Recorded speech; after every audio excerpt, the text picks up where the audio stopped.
Hello everyone and welcome back to your daily government and financial news update. In today's video, we'll be discussing what a $200 per month increase would look like for those receiving Social Security retirement, SSI and SSDI. We also go over why this may just happen starting in 2023, but really why some say benefits would need to increase by 40% to be at a fair amount, and if they were to increase by 40%, what the new benefits would look like. And finally, we go over some updates in the stock market and Bitcoin. Now, as always, I am definitely interested in hearing your thoughts on everything, and I wanted to quickly thank everyone for giving my videos likes and sharing them, as that certainly helps push these videos out to other people like you. Okay, so on Friday, President Joe Biden tweeted, Social Security benefits will go up by an average of $140 a month. For the first time in 10 years, Social Security checks will go up while Medicare premiums go down. In similar fashion, Vice President Kamala Harris also tweeted, "Good news, our nation's seniors will see their monthly Social Security payments increase an average of $140 and their Medicare premiums go down.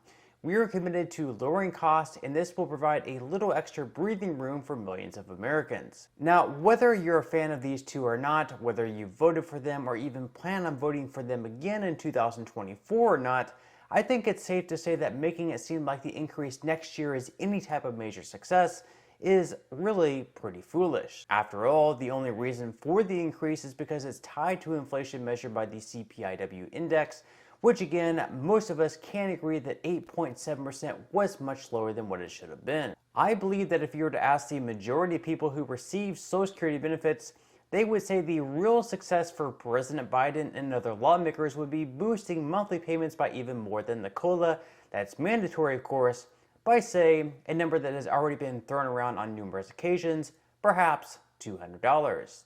This was something President Biden had promised upon entering office, increasing payments for Social Security, SSI, and SSDI by $200 per month. By doing so, we could be increasing the max payments that individuals receiving SSI get up to $1,114 per month, from where it will be starting in January at $914. For couples receiving SSI, the payments would increase up to $1,571 per month, which would be an additional increase of 14.6%. In total, that would mean for 2023 that they would be receiving a 23.3% cost of living adjustment. This includes both the $110 increase from the COLA, in addition to the $200 per month increase. Then for non-blind SSDI, they would see their payments increase up from $1,470 per month max up to $1,670 per month. This would be an overall increase of 23.7% from this year to the next, if the increase started in January of next year. For blind SSDI, on the other hand, their payments would increase from $2,460 per month max up to $2,660. And finally, the average retirement benefit would increase up to $2,027 for individuals, and for couples, the average benefit would then be bumped up to $3,172. Now, you may be thinking to yourself, even with this extra $200 per month, it still doesn't really seem like that much, but I am curious, so in the comment section below, if you were to start receiving an additional $200 every single month on top of the 2023 cost of living adjustment that you will already be receiving, how much would that increase personally help you? Do you believe that you would still need even more money, or in your case, would it be enough at least for next year? Now, in a recent study, the Senior Citizens League found that since the year 2000, benefits from the Social Security Administration have actually lost around 40% of their buying power. This means that even with the yearly cost of living adjustments handed out automatically, the real rate of inflation has been around 40% higher than those. So let's say that President Biden and other lawmakers really wanted to take Social Security much more seriously and decided, hey, let's just use the 40% number from that study, and instead of increasing benefits for everyone by a flat number like $200, let's instead increase them by 40%. Well, in the case of non-blind SSDI, benefits would see an increase of $588 on top of the 2023 COLA already handed out. For blind SSDI, beneficiaries would see a boost from $2,460 per month max up to $3,444, an increase of $984.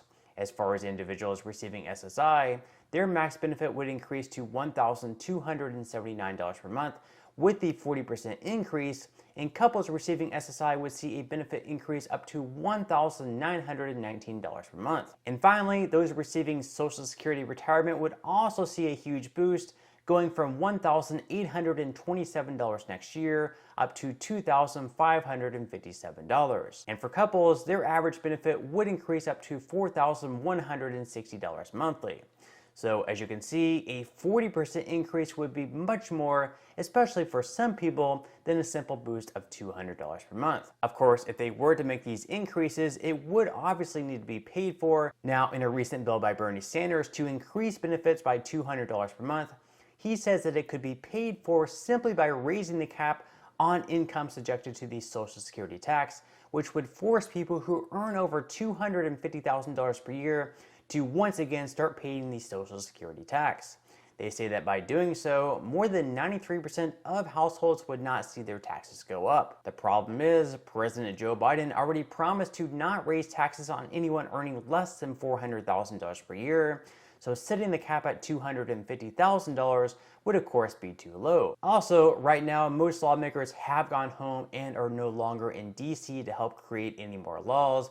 And more than likely, once they return, we probably won't see much get done simply because a lot of them will be voted out of office. So until the 117th Congress officially ends on January 3rd of next year, we probably don't have too much hope of anything getting passed. Now, in some other news, while the president was in Oregon, he stopped off at a Baskin-Robbins for some ice cream and to answer some questions from reporters. One of them being, are you concerned about the strength of our economy? Just one more economic one. Are you concerned about the strength of the dollar right now? I'm not concerned about the strength of the dollar. I'm concerned about the rest of the world. Does that make sense? Can you explain that? Yes. Our economy is strong as hell. The internal. Inflation is worldwide. Worse off everywhere else than it is in the United States. So the problem is the lack of economic growth and sound policy in other countries, not so much ours. And that's how it's worldwide inflation. That's consequential. You're giving a speech next over here. So in President Biden's mind, he's more concerned about the economy of other countries because our economy, in his mind, is strong as hell. Any thoughts you have on that are always welcome in the comment section below. Now, in some money news, the stock market will once again open up today, where year to date, the S&P 500 is down by over 25% and the NASDAQ has been down by nearly 35%. Whether you have a regular brokerage account, a 401k, an IRA, or any other type of investment account, if you looked at your balances this year, most likely it's been hard not to cringe. No matter what you're invested into, more than likely it's gone down by a significant amount. Although this is not financial advice, if you are currently investing over the long term, if you are invested into a major index that tracks the S&P 500, these things usually do rebound. So even though the S&P 500 is down by over 25% this year, we can more than likely expect an increase to come next year or perhaps in 2024 to make up for the 25%. So rather than selling out of all your stocks right now, it might instead be a better idea to just continue dollar cost averaging down and just simply waiting things out. Now, in some good news, futures for today are actually looking pretty good so far, with the S&P 500 up by 0.99%, Dow Jones futures up by 0.82%, and the NASDAQ futures are also in the green by 1.20%. Over the weekend, Bitcoin has been pretty flat and is currently still sitting in the low 19,000s. Now, with that said, if you're looking to get into investing, doing so now may actually be a pretty good time to do so. So if you would like to receive up to 12 free stocks and $5 worth of Bitcoin, in the comment section below, I will be leaving a link where you can receive just that from my partner in Webull. And even if you don't feel like investing at this time for whatever reason, once you receive the free stocks, what you can always do is just sell them for what they're worth and then transfer that money right back to your bank account. So in total, you should be receiving a value of at least $50 or more. Some people have actually received over $3,000 in the past. So really, you can think of that as just some free extra money with just a few minutes of work. But on that note, I'm going to go ahead and wrap up this video. If you enjoyed the content in today's video and you would like to see more like it, make sure to give this video a like, subscribe to my channel, and also ring the notification bell. That way you will be the very first to be notified when I do release future videos. And until next time, I hope you have a wonderful day ahead, and I'll see you in the next video.